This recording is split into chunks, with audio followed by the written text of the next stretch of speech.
خب با موضوع هند جستر دیتکشن در خدمتتون هستیم. این ایده کلا از کجا اومد؟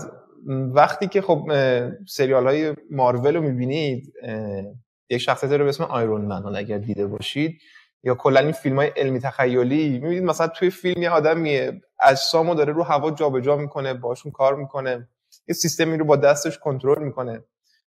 توی این ورکشاپ میخوایم با هم ببینیم که کار زیاد پیچیده‌ای نیست، خیلی ساده و راحت میتونیم این سیستم رو برای خودمون پیاده سازی کنیم. تا بخشش رو میریم جلو و بعدش هم با کلیات کار اول آشنا میشیم که اصلا باید چی کار بکنیم که این اتفاق بیفته و چه ابزارهایی برای رسیدن به این کار باید استفاده کنیم.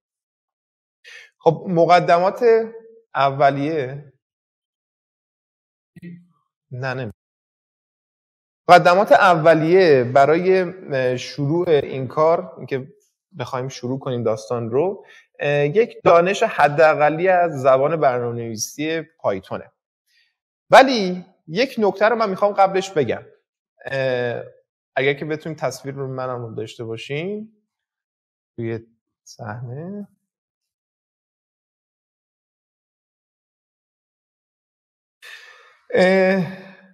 یک نکته که خیلی خیلی مهمه اینه که شما به عنوان هر کاری تو برنامه‌نویسی دارید انجام میدید، برنامه‌نویس وبید، دیتا ساینتیستید، مهندس هوش مصنوعی، کامپیوتر ویژنید یا هر فیلد دیگه تو حوزه برنامه‌نویسی، قرار نیست که همه کار پروژه رو از صفر تا صد خودتون انجام بدید. خب یا تیم هستید، بخشی از کار رو یک تیم دیگه انجام میده و شما ادامه میدید به توسعهش، یا اینکه کلا یک ماژولی، یه لایبرری، فریم ورکی به صورت اوپن سورس هست و شما میتونید ازش استفاده بکنید. و پوینتش اینجاست اینه که شما توی جزئیات کار وارد نمیشید، یعنی دیگه لازم نیست بفهمید که اون پشت داره چه اتفاقی میفته. فقط باید بدونید که چجوری با این فریم ورک یا اون لایبرری بتونید کار بکنید. و تاکید ما تو این ارائه به این شکله، یعنی هم دو قسمت رو میریم چجوری میتونیم یه ماژولی طراحی کنیم که بقیه ازش استفاده بکنن و این ماژولی هم که میخوایم خودمون الان ازش استفاده بکنیم یکی دیگه قبلا نوشته. خب ماژولمون چیه؟ ماژولی که الان میخوایم استفاده بکنیم برای بحث هند جستر دیتکشن به اسم مدیا پایپ توسط چند نفر از کارمندان گوگل نوشته شده که یه سری فیچرهای خیلی زیادی رو در اختیارتون قرار میده. من اگر که ریپوی گیت هاب مدیا پایپ رو براتون باز بکنم، اونجا به صورت کامل میتونید ببینید که چه امکاناتی رو در اختیارتون قرار میده. من صفحه گیت هابشون رو هم باز بکنم. داکیومنتش به صورت کامل و دقیق داخل خود سایت هست، میتونید اینجا جزئیاتش رو ببینید که قراره توی این ورکشاپ با ماژول هند جستر دیتکشنشون کار بکنیم. یک اوورویوی کلی از چیزهایی که در اختیارمون قرار میده اینجا بهمون نمایش میده. حالا مقداری سرعت اینترنت کنده، کامل عکس لود نمیشه، ولی خب میبینیم فیس دیتکشن برامون داره، فیس مش داره، آبجکت دیتکشن داره، اینستنت موشن ترکینگ داره و خیلی چیزهای دیگه. که یک نکته خیلی خیلی خوبی که داره اینه که روی دیوایس های مختلف میتونید این رو اجرا بکنید با زبان های برنامه‌نویسی مختلف، روی دیوایس های اندروید، آی او اس با زبان های برنامه‌نویسی سی پلاس پلاس و پایتون، که اینجا میتونید لیست اون ابزارهایی که در اختیارتون قرار میده رو ببینید. خب ادامه بدیم. پس الان قراره با ماژول مدیا پایپ کار بکنیم که کار هند جستر دیتکشن رو برامون انجام میده. ولی خب چه جوری؟ دست ما که قراره باهاش دنیا رو کنترل بکنیم، عنوان ورکشاپ بود، چند تا نقطه کلی داره. خب یکی سر انگشتان، بند انگشتانمونه و هر کدوم از این نقاط مهم روی دست رو این سر انگشت ها و بخش دیگر که دارید توی تصویر میبینید با یک نقطه تعیین میکنیم که این نقطه یه شماره‌ای داره، مثلا صفرش این قسمت دسته و این تو خود داکیومنت مدیا پایپ است که الان قراره با هم با این بیشتر کار بکنیم. تمام کدهایی هم که تو این جلسه زده میشه رو از طریق این لینک میتونید ببینید که دوستان لینک رو خدمتتون توی چت لایو براتون میفرستم. خب و قرار از یک چیز قدرتمند دیگه هم استفاده بکنیم. احتمالاً اگر دوستانی که با این حوزه آشنایی داشته باشن اسم اوپن سی وی رو شنیدید. اوپن سی وی یه فریم ورک خیلی معروف به زبان‌های پایتون، شما میتونید باش کار بکنید، سی پلاس پلاس میتونید کار بکنید برای بحث پردازش تصویره. ما الان از ترکیب اوپن سی وی و ماژول مدیا پایپ می‌خوایم استفاده بکنیم که بتونیم اون بحث هند جستچر دیتکشنمون رو بیاریم بالا. خب اسلاید بسته، بریم روی کد. من اینجا یک فایل hand.py دارم که از قبل درستش کردم. اولین کاری که می‌خوایم بکنیم اینه. که اصلا چجوری با وبکم کار بکنیم. من چجوری میتونم وبکمم رو روشن بکنم و تصویری که از وبکم میاد رو ببینم. خب الان با اوپن سی وی آشنا شدیم. با ایمپورت اوپن سی وی رو ایمپورت میکنیم توی پایتون و مدیا پایپ رو هم همین الان میتونیم ایمپورت کنیم. ایمپورت مدیا پایپ از MP. ممکنه مدیا پایپ رو اگر این کد رو داخل سیستمتون نصب می‌کنید ممکنه مدیا پایپ رو نداشته باشید یا اوپن سی وی رو نداشته باشید. کلا پکیج هایی رو پایتون اگر ندارید میتونید با پکیج منیجر پیپ که مخصوص خود پایتون هست این پکیج ها رو نصب کنید. خب کاری که من میخوام بکنم اینه. میخوام فعلا تصویر رو از روی دوربین بخونم. دوربین وبکم لپتاپم. خب بهش میگم که من ویدیو کپچر میخوام، شماره دیوایس رو میدم. اگر دیوایس خارجی مثلا یه دوربین دیگه داشته باشید ممکن شمارهش تغییر کنه، ولی خب وبکم معمولا 0. پس اینجا می‌نویسید 0.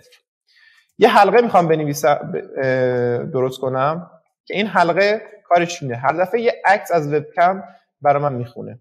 به چه شکلی؟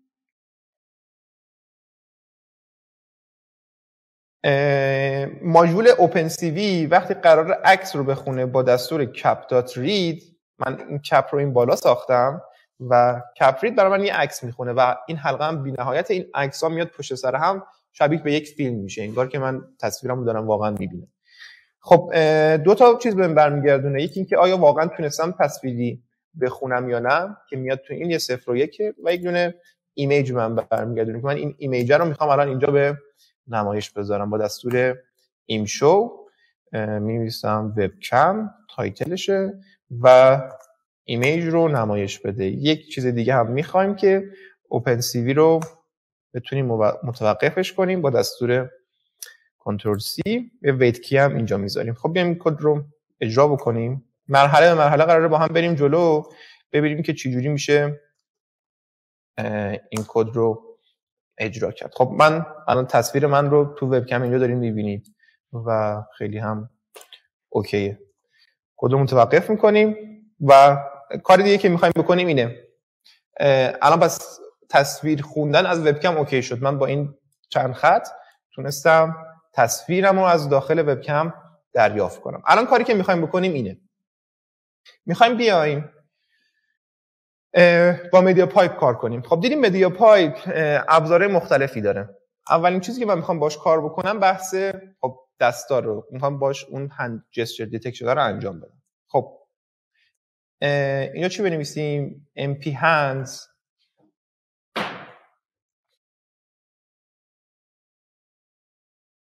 MP این ماژولی بود که من اون بالا ایمپورتش کردم. داخل سولوشنزش الان سولوشنز رو با هم میبینیم چیه. یه دونه دستور داره یه دونه کلاس داره به اسم hands. حالا دوستانی که پایتون کار کرده باشن این نقطه میره اون کلاس رو برام میاره که الان میریم کدش رو با هم میبینیم. و از این hands من چی رو میخوام یه دونه اینستنس بگیرم ازش و یه دونه کلاسش رو لازم دارم. mp hands.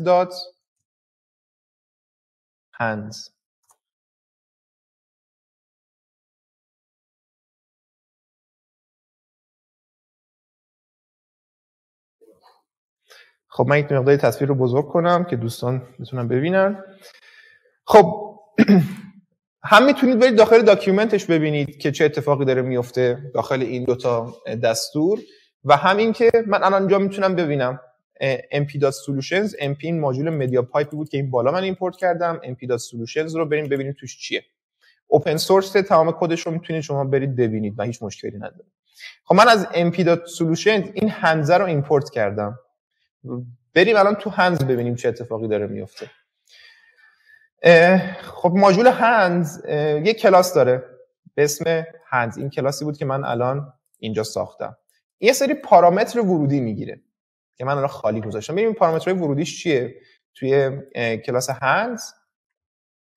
تابع اینیتش وقتی ما یک آبجکت تو پایتون درست میکنیم، اولین چیزی که فراخوانی میشه این underline اینیته. خب چه چیزایی میگیره؟ اولین چیزی که میگیره استاتیک ایمیج موده. به صورت دیفالت برابر با فالس من میتونم تروش بکنم. این یعنی چی؟ استاتیک ایمیج مود بهتون میگه که وقتی که دو تا عمل اصلی باید اتفاق بیفته. یکی این که دستتون دیتکت بشه و علاوه بر دیتکت کردن بعد دستتون ترک هم بشه، یعنی بتونه این برنامه‌ای که شما می‌نویسید دستتون رو ترک بکنه.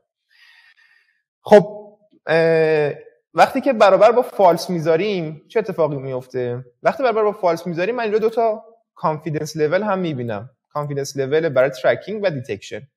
اینا اگر که از اون ترشهولدی که اینو گذاشتیم نیمه، یعنی درصد اطمینانش از نیم اتفاق بیفته، دوباره دیتکت میکنه و دوباره ترک میکنه. و اگر این برابر با فالس باشه این اتفاق نمیفته، یعنی همیشه هم دیتکت میکنه هم ترک میکنه. ولی اگر برابر با ترو باشه همیشه هم دیتکت میکنه هم ترک میکنه. این باعث میشه یک مقدار برنامه کند بشه. ولی وقتی برابر با فالسه میاد به کانفیدنس لولاش نگاه میکنه، به درصد اطمینانش نگاه میکنه. اگر از یه حدی بیاد پایینتر دوباره دیتکت میکنه و ترک میکنه. این کار باعث میشه که سرعت اجرای برنامه‌مون یه مقداری بیشتر بشه. خب فعلا با این کاری نداریم. برگردیم روی ماژولمون. من اینستنت هایی که لازم دارم رو ساختم